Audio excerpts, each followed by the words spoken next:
Assalamualaikum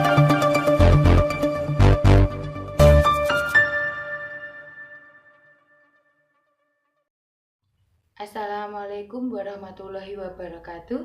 Sugeng dalu, kula Nune Setiawardani badhe ngrencani panjenengan ing kabar kobar. Indonesia yaiku negara kang duweni iklim tropis. Saengga duwe rong jenis mangsa, yaiku mangsa ketiga lan mangsa rendheng. Masa rendheng ing Indonesia kedadean ing sasi Oktober ngasi sasi April. Mangsa rendheng taun iki duweni curah udan sing gedhe katimbang taun sedurunge. Amarga udan gedhe sing kedadean saben dina, akeh daerah-daerah ing Indonesia kang kena tanah longsor, kaya dene ing Kabupaten Pacitan. Salah sawijine longsor iki kedadean ing Kecamatan Arjosari, Kabupaten Pacitan, Provinsi Jawa Timur.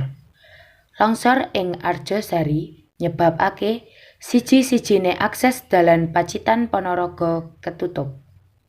Sawetara kuwi, warga Arjosari ora iso nglakoni akeh kanggo longsor iki kajaba ngenteni tekone alat berat ing panggon kedadean kanggo evakuasi.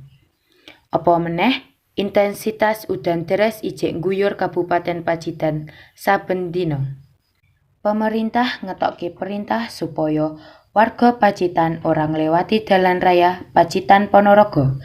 Amarga longsor sing nutup dalan ana luwih saka 5 titik lan potensial nambah meneh. Titik longsor iki disebabake udan deres sing ijek ngguyur Kabupaten Pacitan saben dina.